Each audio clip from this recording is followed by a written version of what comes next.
really it just came down to those Roger, the board, and the owners not quite finding the right fit, and it was always our goal as an organisation that if we couldn't find the right guy, then we'd stick with what we had. And Tony and Rog, had a great argument and around me being the right guy, and and I'm 100% behind that, because we need to go forward as a rugby team, and we need to continue what we've developed over the last 2 or 3 years, and we need to grow that. Otherwise, it'd be really frustrating if we go backwards. Yeah.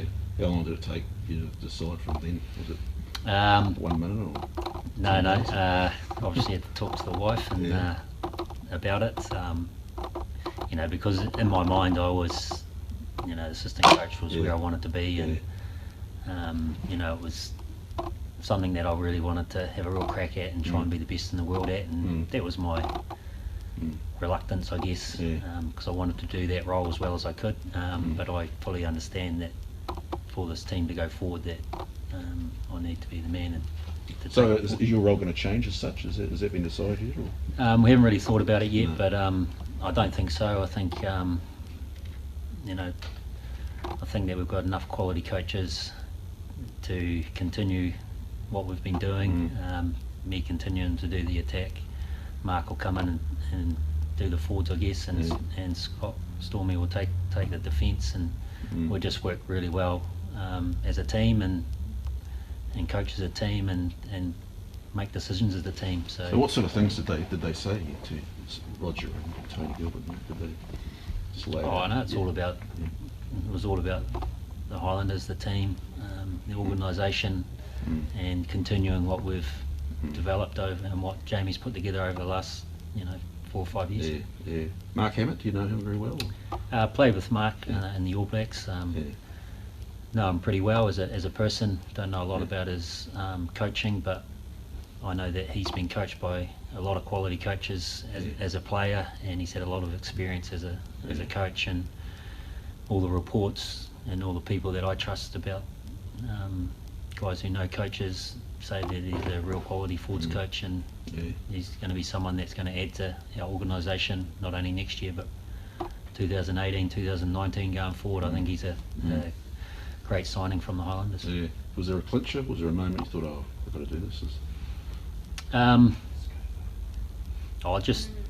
Just the coaching team that Roger talked about, obviously with the guys that we've got now, Scott, Derms and JP, and then having the ability to bring in Mark Hammett, who wanted to come in as an assistant coach.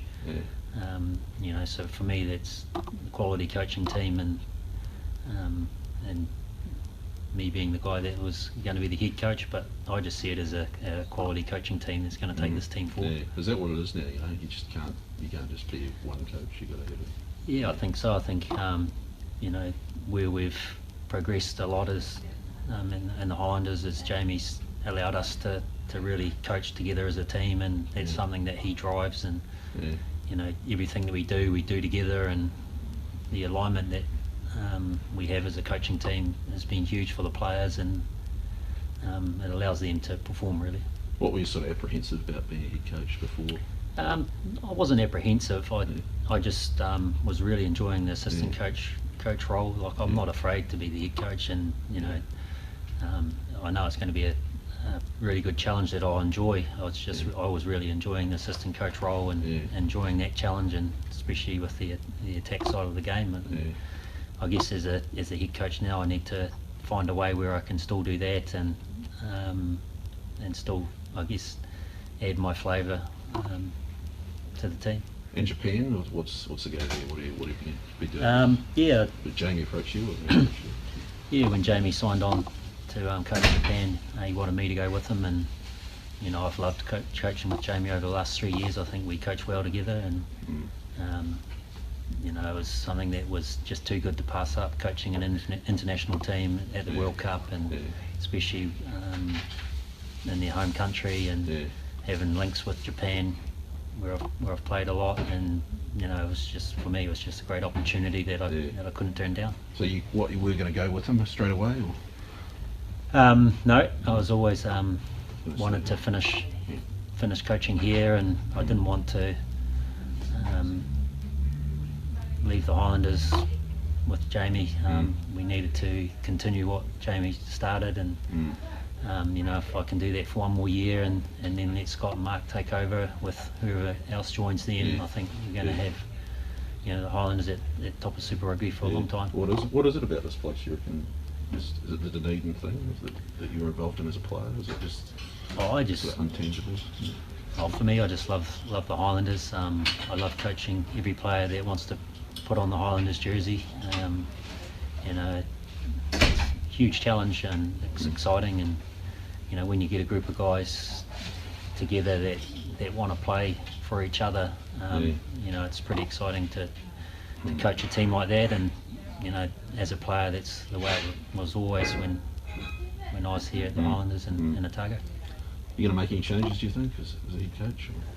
I haven't really thought about it, to be honest. I'm 100% just focusing on having a real crack at this season, trying to win the title again. And when the dust settles, you know, myself, Scott, initially we'll sit down and then we'll get Mark. And when's he going to arrive? Is it? Not sure. Mark's going to be coaching Tasman, so you know, we'll have to review this season, myself and Scott, JP, Derms, and obviously the rest of the management team, and then get alongside Mark and just put a real plan together that's going to hopefully take us forward in 2017. You got 28 players coming back or something, so that's a good thing. Yeah, at this stage, you know, so the continuity for the Highlanders is great, and you know, it's really important that we have the same in the coaching team, and you know, I think for Highlanders fans and you know, the players, it's really exciting going forward. Just the last thing, where do you come up with moves like that, kick over the back?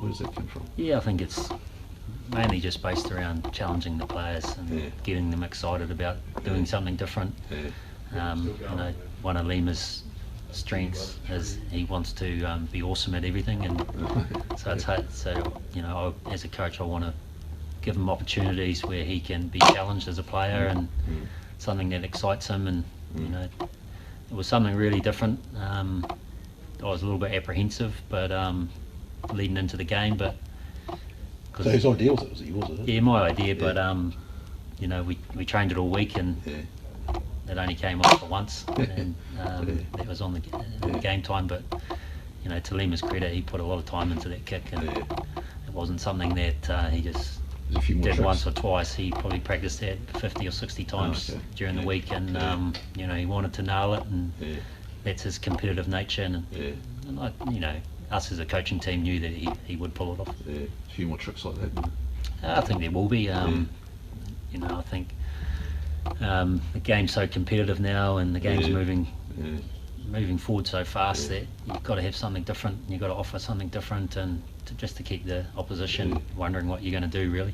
What are you doing in Japan? You know, attack. Has that been decided yet? Yeah, I'll stay in the attack side of things, and you know, do the same job that I've been doing with Jamie for the last 3 years.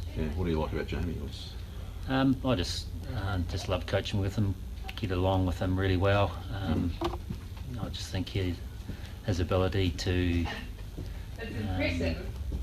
hold people accountable and get the best out of people is you know, something that I really like, and it's really challenging for me, and I think it's going to be great for my coaching career going forward. You've had a pretty good run, you know, with Otago and the Highlanders and all that. You know, you put a lot of work into it, eh? Oh, 100%. You know, rugby coaching, you know, it's not a 9 to 5, it's 24/7, and you've got to be really passionate about it, and I am. And you know, the great thing for me as a coach is that I've been able to coach, you know, teams that I love, and so doing Otago was great, and you know, now doing the Highlanders for the last 3 years has been awesome as well. So you know, and I've got a connection with Japan as well. I love my time over there and love the people, and so that's going to be. What do you like about it? What do you like about over there?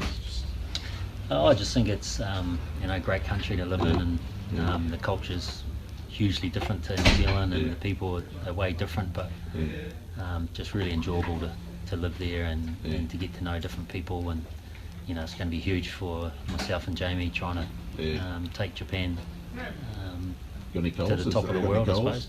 Got any goals for 2019 World Cup already? Nah, shit. I haven't thought past next week, mate, to be honest. Yeah, for me, the only goals I really have at the moment are trying to win the Super Rugby title.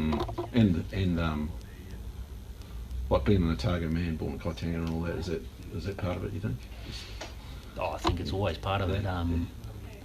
But yeah, I think I just love the Highlanders really, and love Otago, and just want them to be awesome, and you know, anything that I can do to help, I'll do. Yeah, it's just one of those things of sport, isn't it?